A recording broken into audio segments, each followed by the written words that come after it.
ravi d'être ici aujourd'hui au CNAM pour vous présenter cette intervention qui s'est déroulée. Voilà, c'était mon apprentissage de l'ergonomie.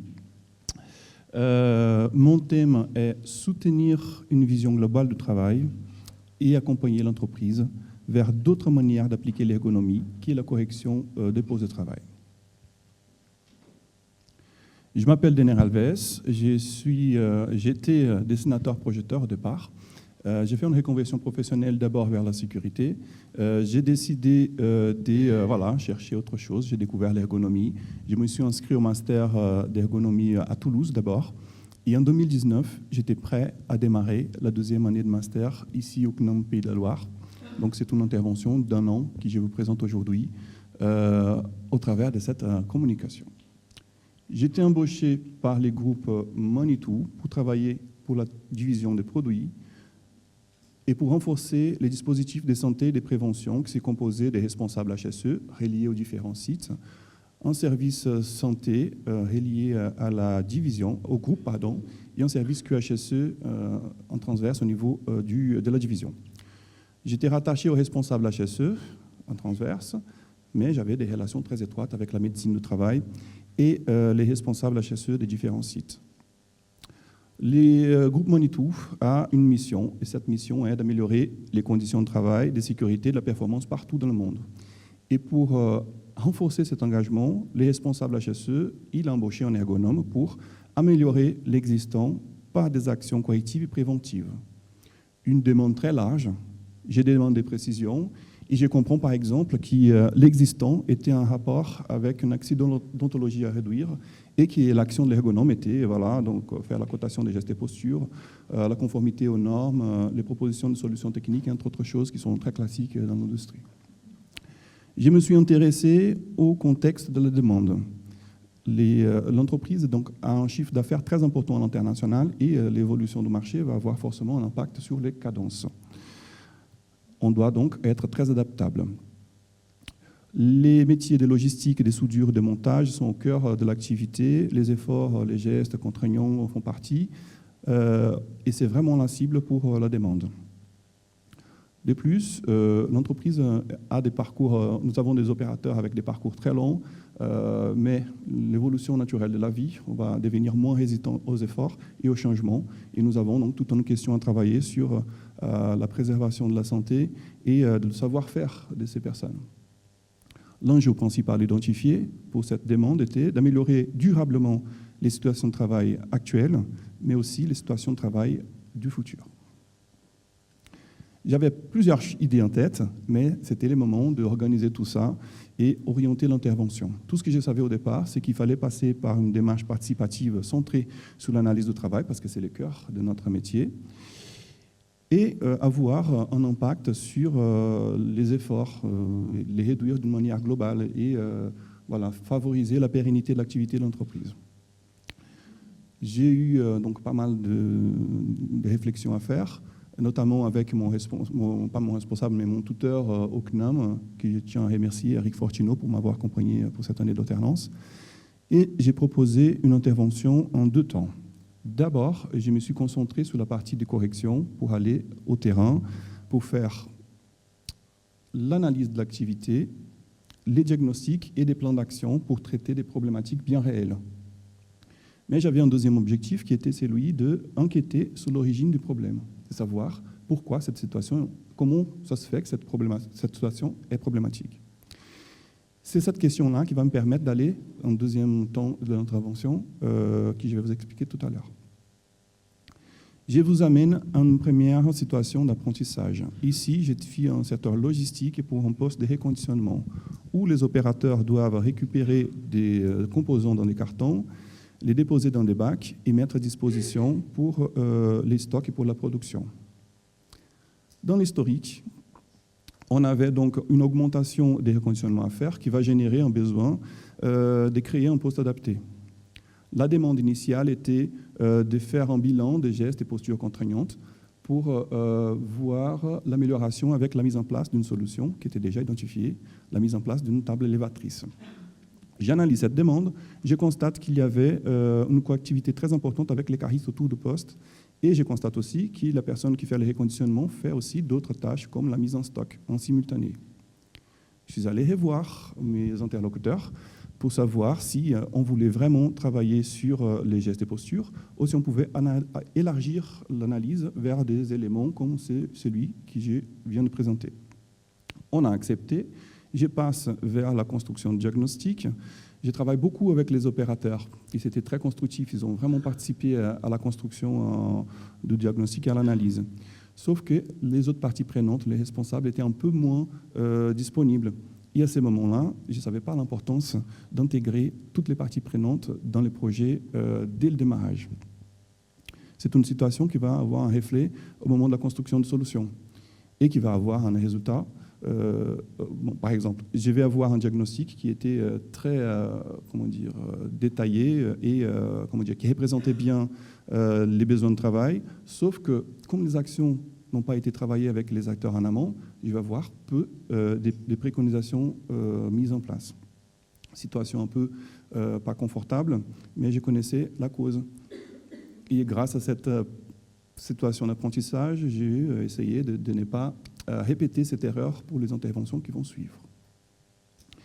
Deuxième situation d'apprentissage, en centre d'usinage. Ici, donc, une difficulté des génie civil va générer donc, un choix d'implantation. Les opérateurs vont travailler sur les centres d'usinage, on va avoir l'apparition de TMS et on va constater que la productivité n'était pas à la hauteur de ce qu'on s'attendait au départ. La demande initiale était, il faut résoudre cette situation, mais plutôt au travers des solutions rapides et faciles à mettre en place. J'ai fait l'analyse de la demande et je vais constater que c'est une situation très complexe. Le travail, il va dépendre de la pièce qui est en train de se produire et nous avions une quarantaine de types de pièces. Les difficultés de travail étaient forcément liées à l'implantation et aux caractéristiques du centre d'usinage et les modifications vont forcément coûter cher. Réunion de cadrage. Proposition d'intervention, j'ai décidé de faire l'inverse de ce que j'ai fait pour la première intervention. Le but ici, c'était de réduire les périmètres de l'analyse vers les situations qui on pouvait faire plus de choses, qui vont avoir plus d'impact, mais qui vont coûter moins cher. Mais ça demande une préanalyse au départ pour identifier les situations critiques, une analyse des données de la production. Mes interlocuteurs, ils étaient un peu mitigés parce qu'ils attendaient que l'ergonome arrive avec une checklist pour voir quelles sont les postures et les gestes qui sont rouges. Et je commence à poser des questions sur les typologies des pièces, la complexité de la réaliser, etc. Pour eux, c'était un peu difficile de comprendre pourquoi j'ai posé ce type de questions. Mais pour moi aussi, c'était un peu difficile d'expliquer parce que j'avais pas peu d'expérience. Mais malgré ça, j'ai avancé vers le diagnostic. Et là, j'ai dû gagner la confiance des opérateurs et gagner l'adhésion de l'équipe projet à la démarche. Ça m'a dépensé beaucoup de temps et beaucoup d'énergie, mais nous avons réussi à travailler ensemble et ça me fait super plaisir. Vraiment. La construction de solutions était un peu pauvre au départ. J'ai donné plutôt à voir ce qu'il fait un ergonome. Mais au fur et à mesure qu'on commençait à comprendre la démarche, on a vu que les solutions commencent à gagner en puissance et à être plus détaillées. On a réussi à identifier quelques actions rapides à mettre en place, comme alléger un certain nombre d'outils, mais aussi au travers de l'analyse, qui n'a pas eu de diagnostic finalement, elle a fait ressortir 3 possibilités d'amélioration un peu plus costauds, on va dire. Et parmi ces 3, on a décidé de faire une modification de son usinage qui allait supprimer les gestes pénibles pour 30% de volume de production.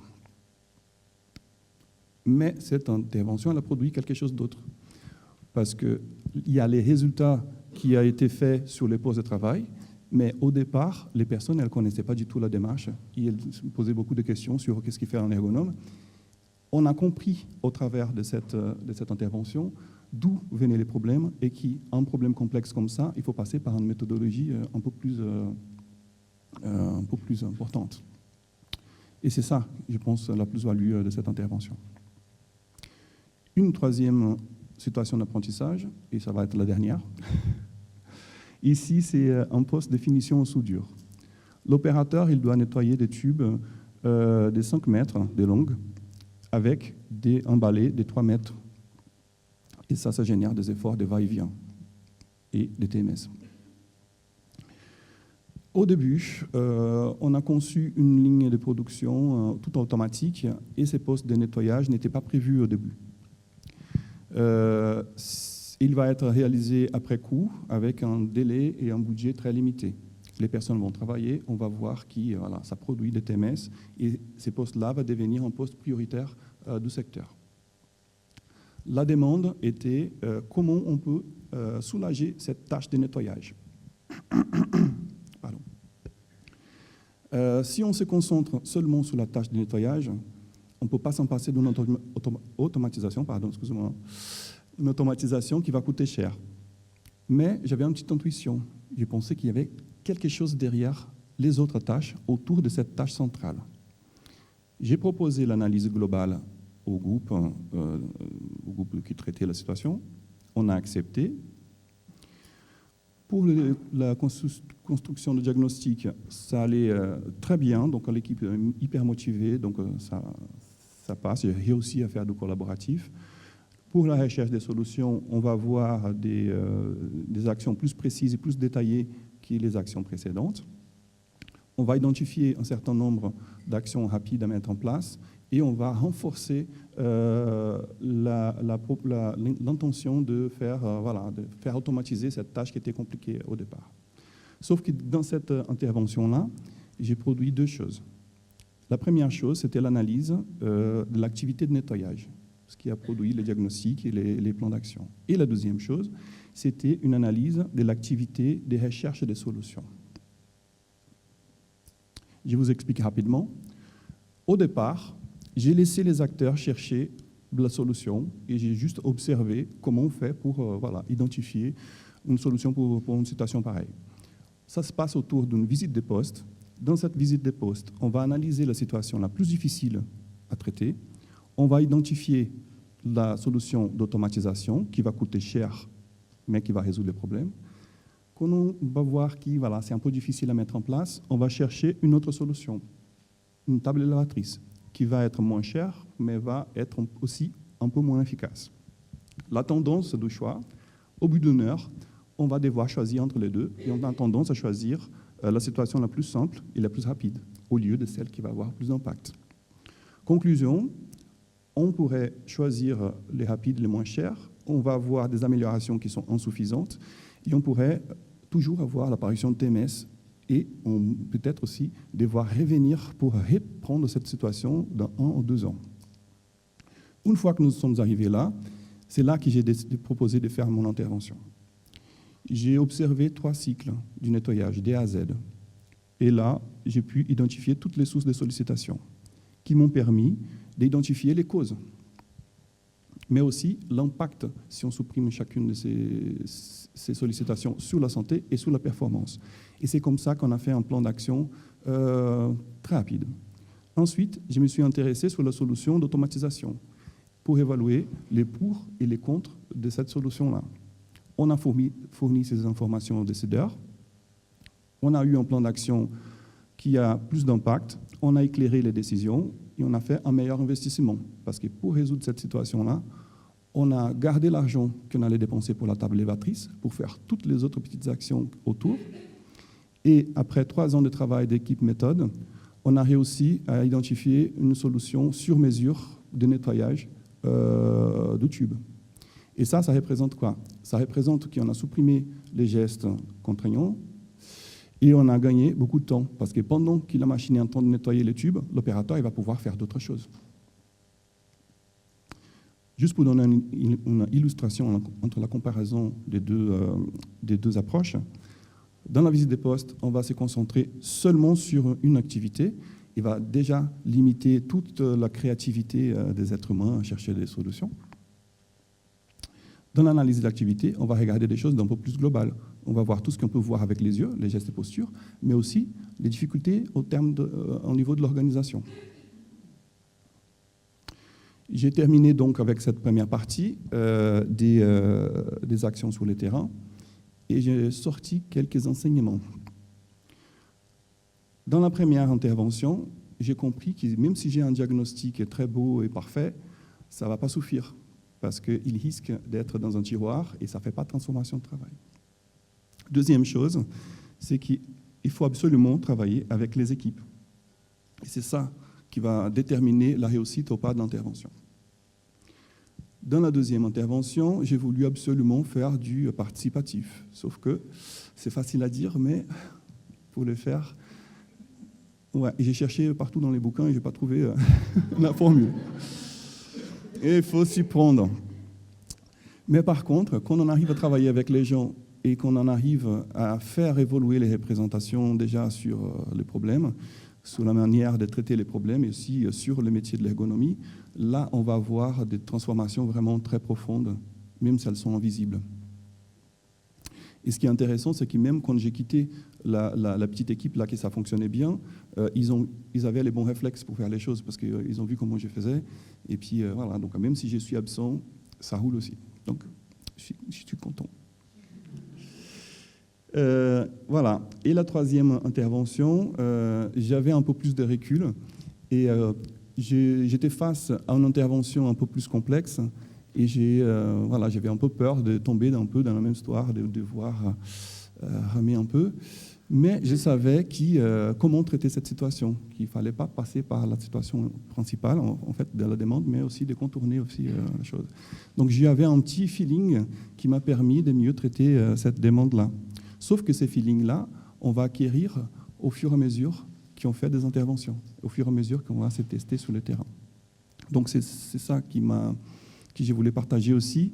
De l'acquisition de compétences en ergonomie, ça ne dépend pas seulement de la formation, mais ça dépend aussi de sa pratique personnelle. Bon, maintenant que j'ai traité la partie correction, il faut aller vite pour la partie prévention. Et ici, mon but était d'identifier...